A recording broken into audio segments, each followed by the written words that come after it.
This is the 097 Cause and Effect Academic Presentation Outline Overview. Okay, so the outline looks like this. We're going to take a look at the introduction part first.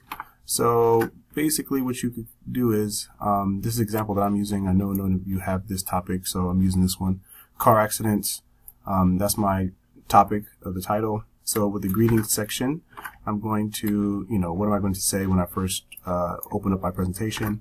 Then I go into the topic and simply cause and effects of car accidents. But the hook, I think you should do it. I don't want to say it's optional. You can start with a story, something related to the topic, or open up with a question. Why are there so many car accidents in the world today? For the overview section, in this presentation, I will first focus on the cause and effects of car accidents, and then you kind of go over, what's the first thing you're going to talk about? Causes. Second thing, effects, and then in the end, background information. This is a good place to put interesting facts. So you need to answer the question, this is important, why today? Is this increasing? Who is this affecting? How are they being affected? Or you don't have to do all of these, but you can talk about any one of them or two or three of them. Maybe the history of your topic. If you're doing something like inventions or some world event, you can talk about the history of that. Now we're moving on to why did I choose this topic. The reason why I selected this topic is, right, so I'm filling these in as we go along. Why do you like this topic? Why do you dislike it? Next, the first part of the presentation, talking about the causes. So here, I would go into, what's the first major reason? Something probably like, people not following rules or something like that. And then I will explain why. So this is my point. This is my support. Point, support, point, support. Similar to the way we write our body paragraphs. So you're making your general topic sentence, then you're giving your first point why you're proving, not following the rules. So what's the first way that not following the rules causes car accidents? And then I'm giving some research. I'm going online and finding something that talks about car accidents being caused by people being on their cell phone or, texting or eating or playing with the kids or something like that. So the second major cause, again, this is going to be something, something big in general that you can talk about. So something like bad road conditions, poor road maintenance, something like that.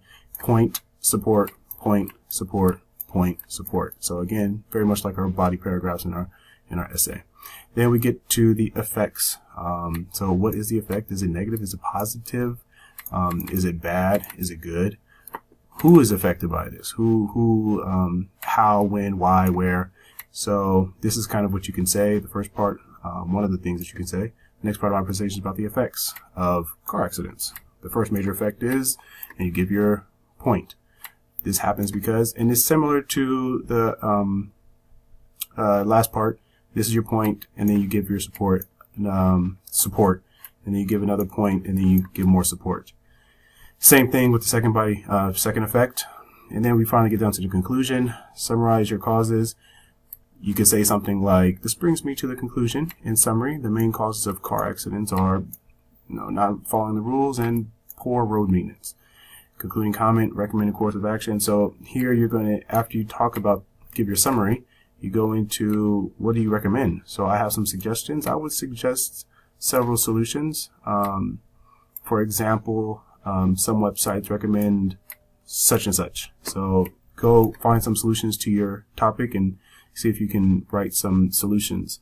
Who should do that? Should it be the government? Should it be people, parents, students, men, women? Who? Why should they do that?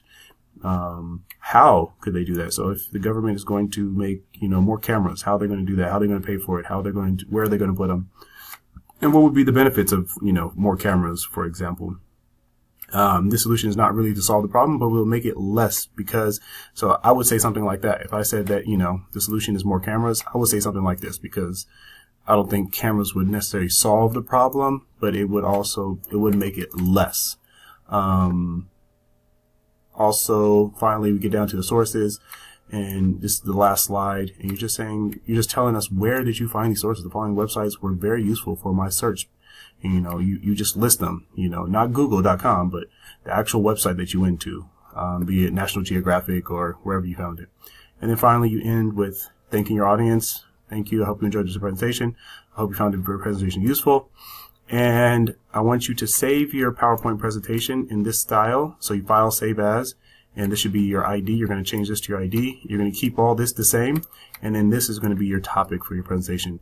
You're going to upload that PowerPoint slides into MyGust in week 8 under SP1, and that's it.